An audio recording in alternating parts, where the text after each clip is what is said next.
Hey everyone, Scott here. Welcome to another episode of the Success Story Podcast. Today you're going to hear me on the Learn to Lead podcast hosted by Matthew Confer. We spoke about some various leadership topics. It's his specialty, but we also spoke about how important process is in your business, but also in your day-to-day life. And last but certainly not least, we spoke about my process for reverse engineering my goals. And you can apply this to truly, literally any goal you have to break down exactly the every single intricate step that you have to take to get to that finish line or that end result. And I'm going to speak about my process for doing that. Anyways, I hope you enjoy.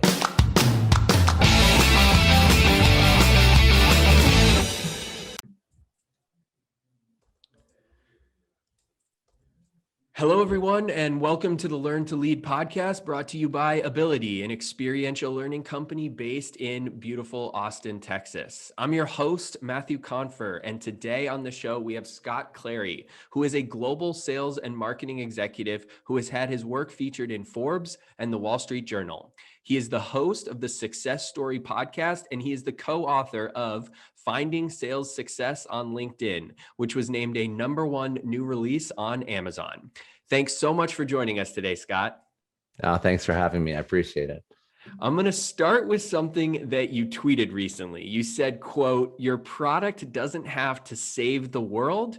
It just has to save time." There is definitely a sense that you need to change the world to make an impact in today's day and age. Let me know what from your history has made you convinced that saving time is so powerful. Certainly. So I think this is something that I've learned from working with successful entrepreneurs, as well as people that have started successful side hustles or side businesses.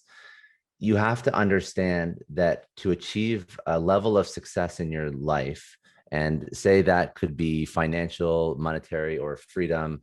It could be moving away from the job that you are already at right now. And don't get me wrong, this is not meant to be a podcast on focusing on moving away from jobs. That's not really my main message. But if you are building something or if you're creating something, when you start with small steps and you solve a problem that you've realized is present in your life, like saving time or, for example, basically helping somebody solve a problem or a need that is hyper specific and only you would really know that because you've lived it, that is probably the best way to make a living for yourself, quote unquote, becoming an entrepreneur. So just to, summarize that, it is a little bit of entrepreneurial advice, but a lot of entrepreneurs, and I've worked with entrepreneurs before what I am doing now, I was actually working with a startup incubator in Toronto, and a lot of entrepreneurs, they want to launch the next Uber, Airbnb, Tesla, Amazon, whatever it may be. But that's, if you want to go into your own thing, the best advice I can give you, and the reason why the most successful entrepreneurs are not the Harvard grads, they're actually the people that are between 30 to 40 that have had success in a career working for somebody. They figured out a problem and they know how to solve that problem, and they build a business based on that problem that they've experienced themselves. So if you are into building your own thing, don't think you have to do everything or change the world. You can have a very successful, very happy life, just, for example, saving some time or saving a small little pain point that you've experienced in your life. You definitely, you hit on it a little bit there. You've had the opportunity to work with some amazingly innovative companies over the years. Talk about some of the leaders that have really impressed you. What sort of traits do they bring to the table? And maybe what sort of traits have they brought to the table that might surprise people? Sure. So, of course, the traits that I would think would be or lead to the most successful entrepreneurs, you'll hear these traits mentioned a lot, but the ones that I like to speak about are grit and curiosity. And by the way, these two traits make for successful entrepreneurs and successful entrepreneurial leaders, but they also make for highly successful individuals within organizations as well. So grit, the term, if I'm not mistaken, is coined by Angela Duckworth. She did an incredible TEDx talk on it, but really it's just about perseverance in the face of adversity, and never stop. You're never stopping moving forward. You never stop regardless of what's thrown at you.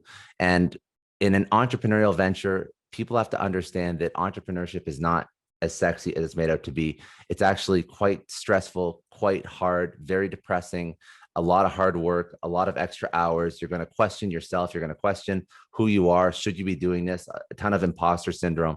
So if you don't have that grit to push through psychologically, and sometimes physically, when you're putting in those, 80 to 100-hour weeks trying to build your thing, you're going to fail. So grit is very important. Curiosity is important for, again, somebody within an organization or an entrepreneur, because they have to always be curious, always be learning, be an autodidact, like be somebody who takes the self-initiative to go learn things. You're not waiting for somebody to impose that learning on you. You're going to learn things yourself. It could be YouTube, Udemy, it could be courses, it could be taking extra, whatever. It could be taking an MBA. It doesn't really matter, but you're taking that initiative on yourself to always be learning. And if you have a curious personality, you'll notice that you just solve problems yourself without asking for help. And those are, of course, the best entrepreneurs, because a lot of the time they do have to figure stuff out. Even if you have a great mentor or mentors, you have to figure stuff out yourself. But also, those are the people, like, for example, that's what I look for when I want to hire somebody. I'm in sales. I'm a sales leader. Like, if I'm trying to hire a sales rep, I'll look for somebody who's curious. I'll look for somebody who wants to explore, wants to try new things, wants to figure stuff out, because that will always be the most successful employee. I would actually add one more, just in terms of entrepreneurship: vision. Vision is incredibly important for an entrepreneurial leader. Probably less so in terms of organizational vision. If you're working with a company, you should probably have personal vision for your own career path, but this really manifests with an entrepreneurial leader. You have to have vision. If you don't have vision, no one else in the company will have vision. No one else will understand where the company is going. You will not be able to enable motivated people to be successful if you don't, as an entrepreneurial leader, have vision. So those three things would be very, very important, and things that I've seen manifest in successful leaders, almost across the board. I'm going to pick one of those, and I'm going to pick grit, and I'm going to ask you to use grit to describe a little bit of your journey, and maybe what was a defining moment in getting you to where you are, and how did grit play a role in this? You've built a very successful entrepreneurial journey for yourself. Mm-hmm. Can you talk a little bit about how grit played a part in that for you personally?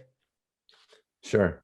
So grit, in my opinion, like I mentioned, is the ability to keep going when things don't go the way they're supposed to, and you keep persevering and pushing forward. I'm going to tie that into something that I learned at a young age, which I don't know how to define it or put a label on it, but it was the understanding that you can truly, this is going to sound so corny, but bear with me, you can truly achieve anything in life if you understand the end point. You almost create like a work back schedule, like a set of milestones and steps to get there. And you just action on every single one of those steps, and you just do not stop on any single one of those steps. It's incredible that you actually end up where you set yourself up to be, or where you actually want to be.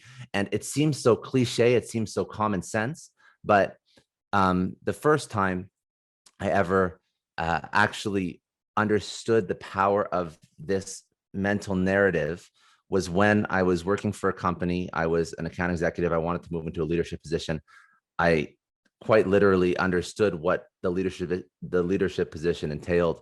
I put together a presentation. There was no opening for the leadership position. It was not something that was, pushed on me, or nobody asked me to do this. Put together a presentation, presented to founder of the company at the time, and another director at the time. And that actually ended up getting me the leadership position that I basically created for myself within a team. So it was a very short path, but it still highlights this incredible understanding that if you can understand where you want to be, and you do map out the steps to get there, and you continue actioning on those steps, and if you don't find a way to truly fulfill one of those steps, you'll find a workaround or find another way. You're always moving in that direction. To me, that's what grit is. And that's what I've applied in that particular situation, as well as now that I've understood that if I ever want to accomplish anything, if I ever want to, do a deal, if I ever want to build a business, if I ever want to, do anything in my professional life, and this can also be applied to my personal life. Just figure out your end goal and be like uncompromising in actioning steps towards your end goal. And that's something that I live every single day now. And that to me is a practical application of grit. Would you You agree with wrote that? Is that? I would. I think that it's been, having these conversations with successful leaders has been one of the most enjoyable things that I've ever done in my professional career. And the two words of the three that you said that have popped up the most in these conversations are grit and curiosity. And I think the interesting thing about curiosity is that we all have so many opportunities to get pieces of information that are intriguing to us. The internet, social media has definitely democratized that, in the sense that you can go out and find people that are interesting to you and connect with them directly. Mm-hmm. What do you think allowed you to scale yourself as a personal brand? Are there moments or memories from early on in this journey that really stick out to you? So that process that I just mentioned, where you have that end goal, that vision, and you map out those steps to get there, that's essentially creating a process. It's creating a process around that end goal. And to add on to this, I would say that the most efficient way to action anything in real life is to set a process for everything. It could be, let's be very tactical with social media, with building your own personal brand.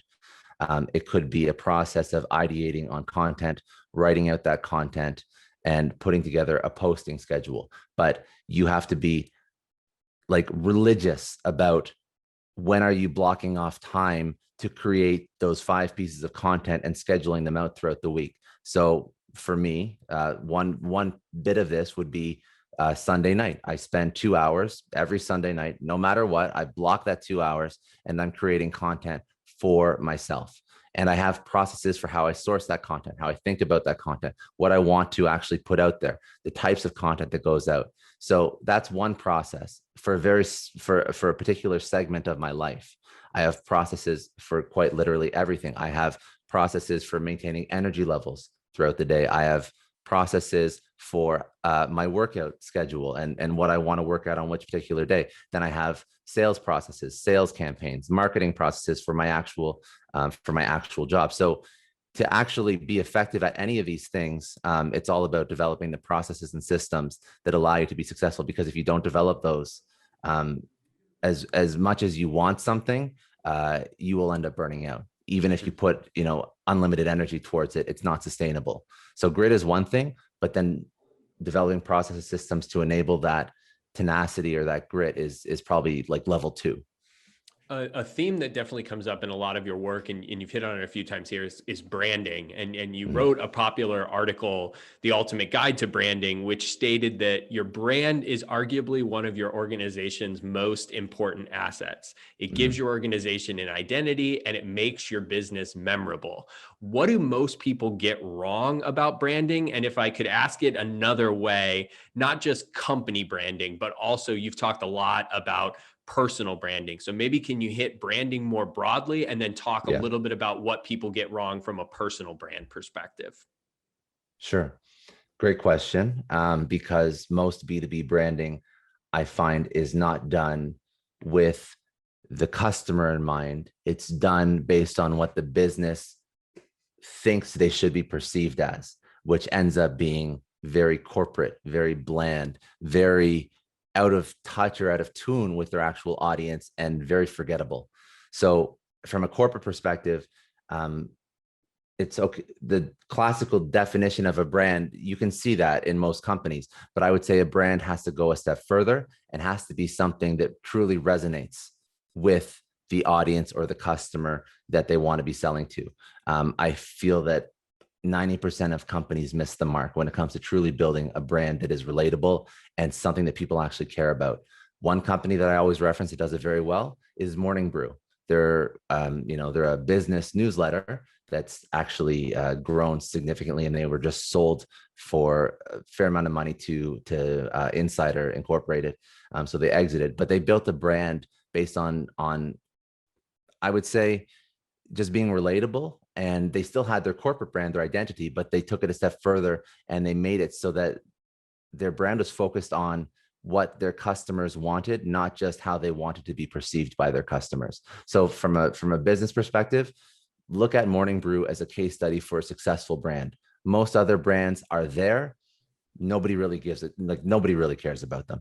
So if people care about your brand, if people are interacting with your brand, that's a good sign. Look at the largest organization's social media, for example. How many people are actually commenting and caring about the stuff they put out if it's not just a complaint about the product or service?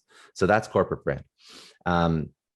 Personal brand, the things people don't do it. People don't really care about personal brand, or don't see the value or the benefit of personal brand. And personal brand doesn't have to be the Gary V experience. Personal brand doesn't have to be that level of brand, but realize that if you are in any position, you already have a brand. Brand is what people think about you. Brand is perception. And if you choose to not shape that brand, put out content, or even speak to who you are as an individual out in the public eye, then people will have a preconceived notion about you, positive or negative, and you can do nothing to control that. At the very minimum, what you can do is if you are an individual and you're trying to, I'll take it back to sales, because just, my arena, or marketing. If you're trying to sell something or market something to somebody, build a brand around helping individuals that you're trying to sell to, answering questions that the people that you would want to be selling to would be asking. Be a thought leader, be somebody who is, highly, like just really, really like clocked into what your industry or your audience cares about, because that in and of itself is a brand. And if you don't do that, then you're leaving people's perception of who you are as an individual, as a sales individual or a marketing individual, SDR, AE, director sales, director marketing, social media, whatever. When they connect with you, when they research you, when they look out to see what you're all about on LinkedIn, they're going to have their own idea about what you do. And if you don't do anything to shape that idea, you're playing a dangerous game, because let's also understand why it's important to do this as an individual. Again, you don't have to have an everyday piece. You don't have to have a piece of content that goes out every day. But if you are in a B2B sales or marketing environment, and you're selling something or marketing to somebody, those individuals do research. They do 70 to 80% of their research on the company, but also on the individuals associated with the company, especially the people that are actually actively selling to them, before they even engage with the company. And the stats vary, but it's a significant amount of research is done before they engage with a sales rep from the target company. So if you don't have a brand, that person is researching the website, you sent them an email, you sent them a cold email,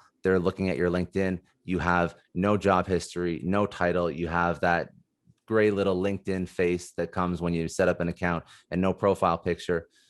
Immediately, they're going to develop some sort of, they're going to have some sort of opinion of you, and it's probably not going to be a positive one. So building a brand is all about putting yourself out there, just truthfully, authentically, and teaching and showing people what you do so that they don't have to guess. And that's the personal brand side. That advice really about brand as perception and building a brand about helping people is really a wonderful spot to shift to the final two questions that I get to ask all guests that are somewhat personal in nature. So if you're ready, here we go with question number one. If you could describe your personal leadership style in one word, what would that word be?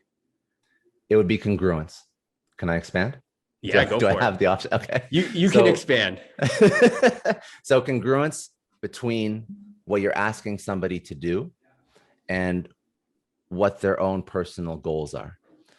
If you have a leadership style that's asking somebody to do something and it doesn't align with their personal goals or their personal vision or their career goals or their career vision, there's going to be this conflict. There's going to be this friction, and they may do it for a while, but I can guarantee you they're not going to enjoy doing it. They're not going to be operating at 110% capacity, and they're eventually not going to be with your organization.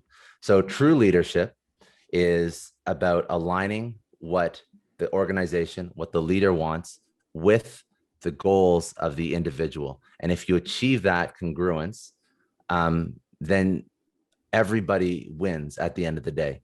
I come from a sales arena. So in sales, there's a thing called activity-based management. It means that the calls they make, the revenue they achieve, the demos they booked, those are all tied to personal or professional goals, financial goals. But you have to know what those goals are for your peers so that you can align the goals of the organization with the goals of the individual. And this also is important for what I mentioned before with vision. It's important to have that vision. So the goals may not always be financial. The goals could be, they vary. Everybody's very different. But if you don't have a vision for the organization, and a lot of people's work or professional goals are to be part of something that they can be proud of, and to be part of something that achieves milestones and grows. And it could be so that they can have a story to tell. It could be so that they can say wherever they work next that they've been part of a company that achieves this, that, and the other. Like, everybody has these goals that they want to include in their own personal story. And if your company doesn't have a vision, or if they don't know where that company's going, it's going to fall flat. So there's a lot of great leadership lessons, enabling the motivated, there's different things that you can do to be a good leader. But I would say the one thing that I've found to be the most impactful is to make sure that you know the goals of your team and your peers, and then make sure that they understand the connection between what the organization is asking them to do and what they're actually doing on a day-to-day. So hope that's a good one. That's helpful. And the final question is this: what is the best piece of advice that you have ever received? The best piece of advice I've ever received, I've heard it said in a few ways, so I'm not going to name one individual that said it, but the advice is sound. Life is long, and the internet remembers everything. So when you go out there, when you build, when I'm telling you to build your brand, I'm telling you to build up a persona, you're going to do things that people aren't going to like. That's fine. That's expected. But always try and represent yourself in the best way possible. People make mistakes, of course, but remember that whatever you put out there is out there forever. Nobody forgets. The internet is very long, and life is very long. And I would also say that also should be advice that you should take with you into your relationships. If you have relationships with people and they've never done you wrong, don't burn those bridges, because again, life is long and you never know the positive outcomes that could come from just being a good person later on in your career, in your life, but also the negative repercussions that could come from you acting in the wrong way, or burning bridges with people that didn't really hurt you, or didn't really harm you. So I would say just remember that. Well, thank you so much for joining us today, Scott. I've enjoyed the conversation. Where can our listeners find out more about you? Yeah, sure. I appreciate you bringing me on. On all social, you can find me at Scott D. Clary, or you can go to my website at scottdclary.com, and the podcast and some of my blogs are up there as well. Perfect. Well, thank you for all the great insight, and thanks to all of our wonderful listeners for joining us. If you enjoyed today's show, we would love a rating and review in your podcast app of choice, and we truly appreciate it when you share our show with your network. You can find me on social media at Matthew Confer. You can find our show on Instagram at Learn to Lead Podcast, and you can find our organization Ability at ability.com. Be sure to subscribe so that you get our next episode, and I want to thank all of you for joining us on the Learn to Lead podcast.